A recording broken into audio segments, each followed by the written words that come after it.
The salt-laced wind was a welcome relief from the thrumming bass of the ship's disco. It whipped Amybradley's blonde hair across her face as she stood at the rail of the Rhapsody of the Seas, the vast, star-dusted Caribbean sky stretching infinitely above.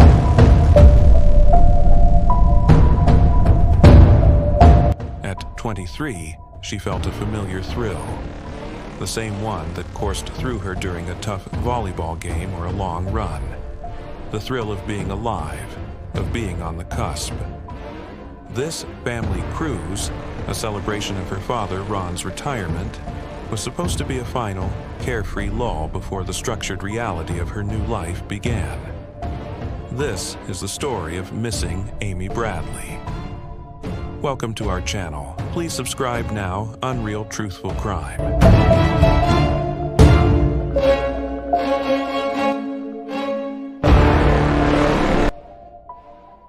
She had a computer science degree from the University of Tampa, a promising job offer with a firm in Richmond, Virginia, and an apartment waiting.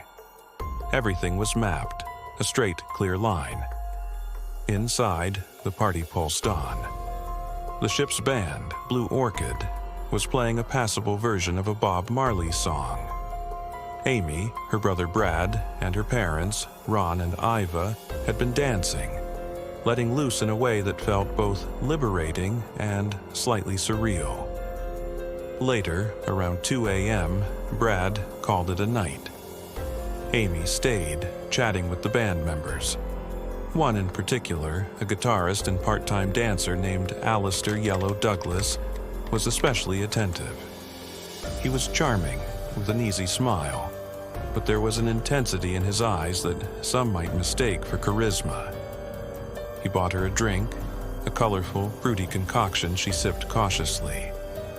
Ron, ever watchful, felt a prickle of unease. It was nothing specific, just a father's instinct.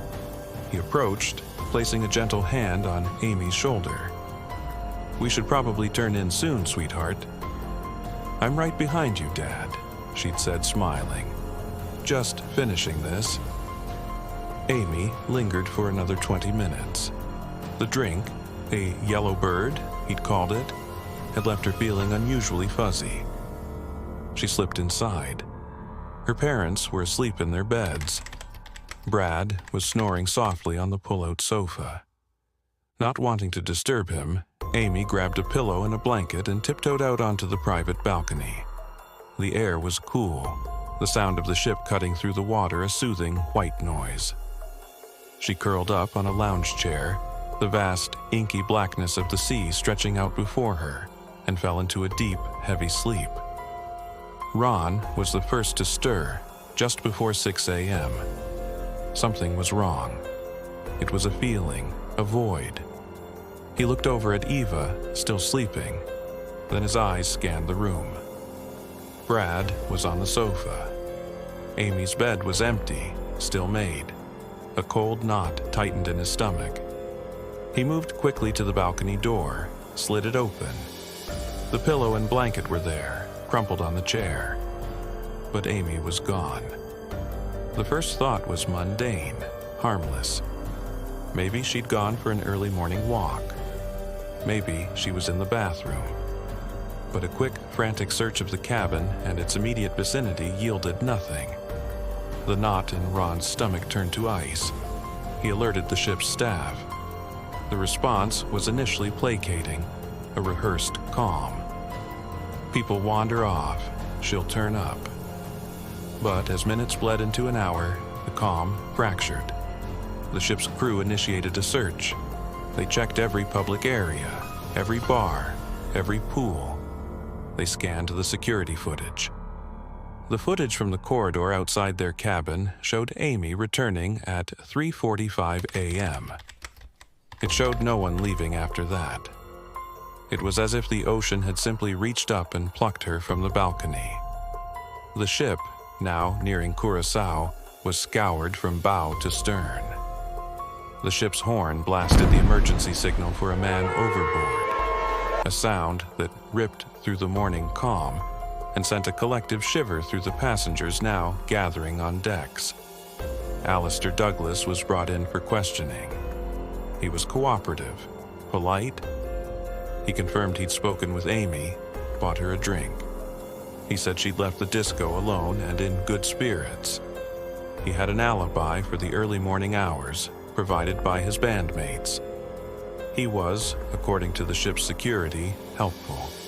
But Ron didn't trust him. There was a slickness to his answers, a rehearsed quality. The ship's authorities, however, were already leaning towards the simplest, most tragic explanation. A young woman, alcohol in her system, on a balcony. She must have fallen. The Bradleys refused to believe it. Amy was a strong swimmer, an athlete. She was cautious. She wouldn't have climbed on the railing. And if she had fallen, why was the balcony chair neatly placed against the wall, as if someone had tidied up? The scene felt wrong. The ship docked in Curaçao. What followed was a chaotic nightmare. The local police came aboard. The FBI was notified, their jurisdiction stemming from the ship's registry and Amy's American citizenship. The scene was contaminated, the investigation hampered by the ship's desire to continue its itinerary, by language barriers, by a fundamental lack of resources. The Bradleys were told they had to disembark boat. They were being left behind in a foreign country while their daughter was missing. It was an unthinkable cruelty. Back in the United States, the story made headlines, then slowly receded from the front pages. The first significant break came from a credible, chilling source. A former U.S. Marshal, contacted by one of the PIs, reported that a man known as Yellow had been bragging in a bar in San Juan, Puerto Rico. The story was that he'd been part of a ring that kidnapped young female tourists from cruise ships to order. The price for a blonde American woman? Between $10,000 and $25,000. It was a transaction. The fall theory evaporated in the heat of this new, horrifying possibility. Amy hadn't fallen. She had been taken. Then the sightings began. The first was from a U.S. Navy petty officer named Michael. He was on shore leave in Curaçao, in a brothel known for catering to wealthy clients. He was certain. The young woman being presented to him and his friends was Amybradley. Years passed. The digital age dawned, and with it, a new kind of hope. The Bradleys launched a website, Bring Amy Home. It was a repository of grief and determination, filled with photos, details, and a plea for information. And then, in 2005, a chilling email arrived. It was from a woman calling herself Jazz, a former prostitute. She claimed that in the late 1990s, she had been held in a sex trafficking ring operating between Barbados and Curaçao. She remembered a girl called Amy, or Annie, a blonde American who never stopped talking about her family in Virginia, about her brother Brad, about wanting to go home. This was followed by a photograph, grainy and dark, sent anonymously to the FBI. It showed a young woman with hollow eyes and short dark hair, posing on a bed. Her face was gaunt, but the resemblance to Amy was uncanny. The Bradley family was shown the photo. It was Iva who spoke, her voice cracking. "It's her. It's my Amy." The FBI analysis was inconclusive, but for the family it was confirmation. Amy was alive. She was out there, trapped in a hell they couldn't reach. The investigation continued, a slow, grinding process of dead ends and false hopes.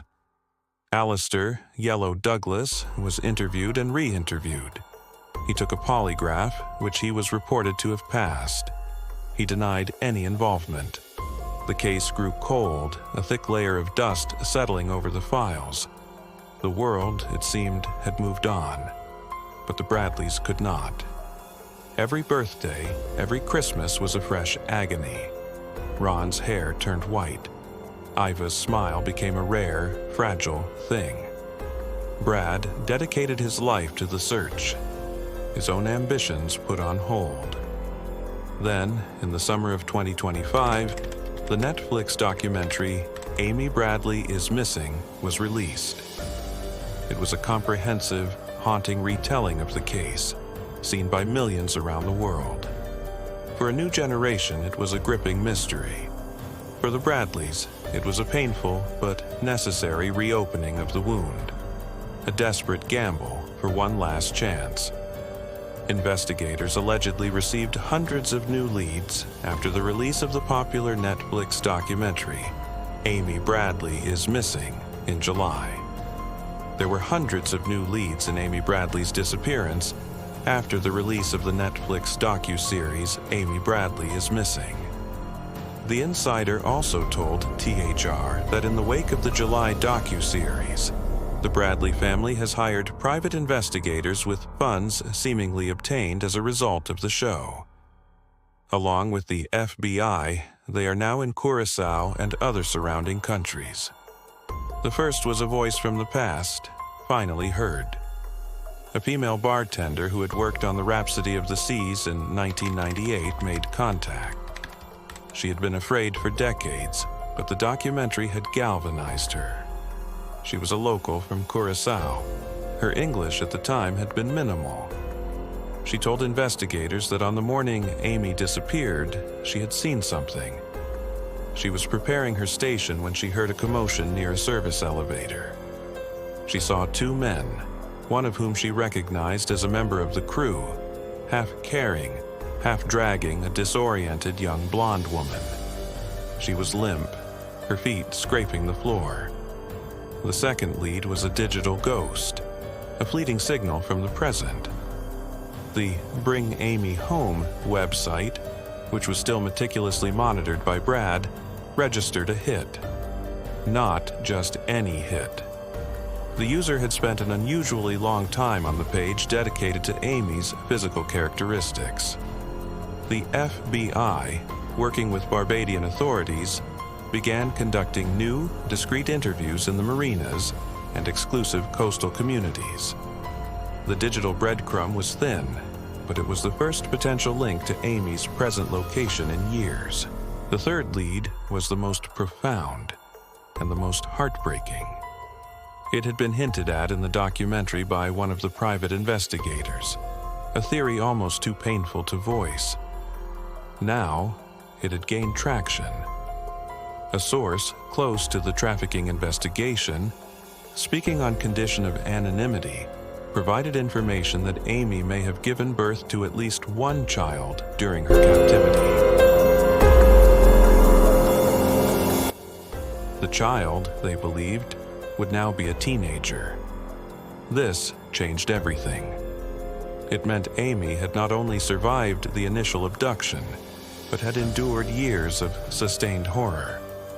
It also introduced a terrifying new variable.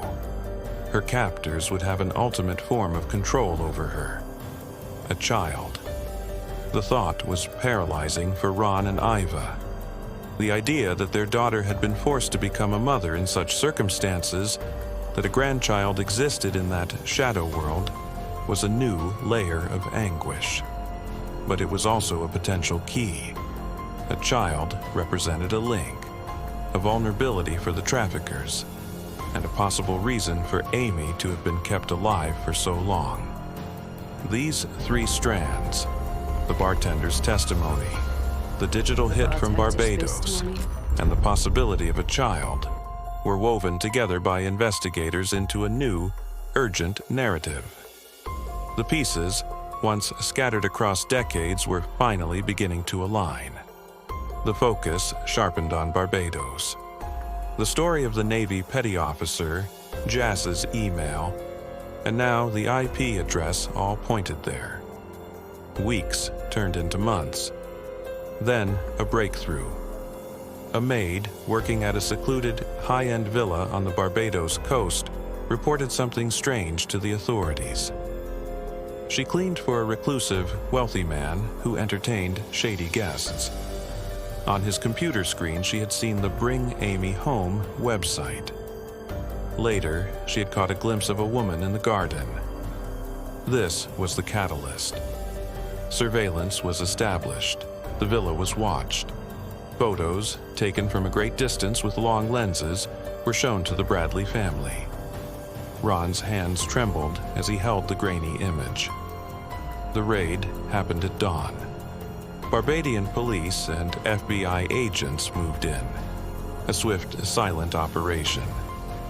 The man, a known associate of international trafficking rings, was taken into custody without a fight.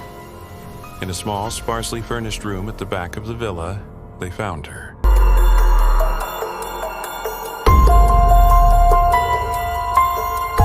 She was sitting on the edge of a bed, clutching the hand of a frightened 15-year-old boy.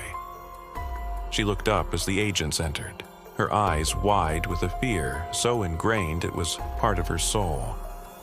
An agent, a woman, holstered her weapon and approached slowly. "Amy?" she said, her voice soft. "Amy Bradley."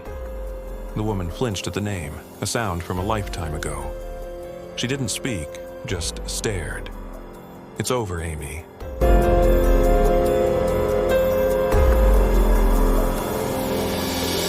"We're here to take you home. Your father, Ron, your mother, Iva, your brother, Brad, they've been waiting for you." A single tear traced a path through the dust on her cheek. It was a crack in the fortress she had built around herself. The boy beside her tightened his grip on her hand. The phone call to Virginia came in the middle of the night. Ron answered, his voice rough with sleep. It was charged with an emotion Ron had long since given up hope of ever hearing.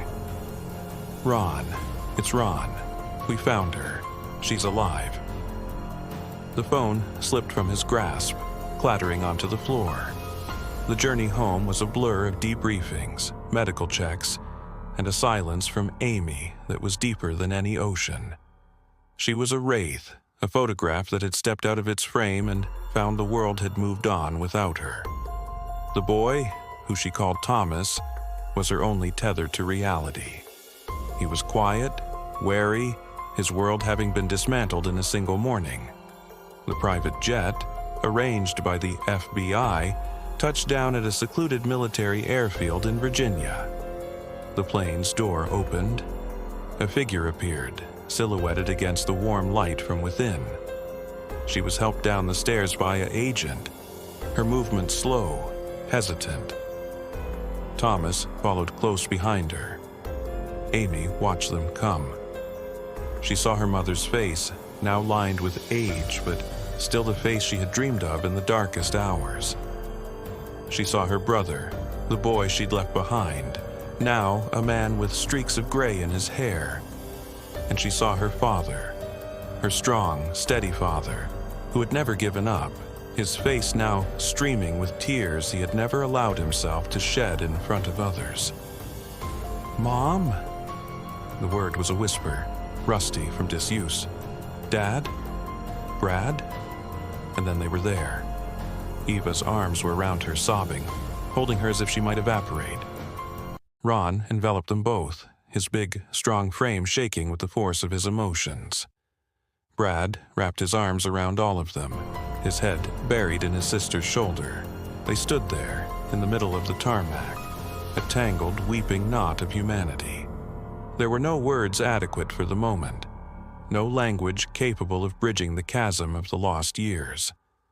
There was only this, the solid, undeniable truth of their embrace. The story of Amy Bradley was no longer a mystery.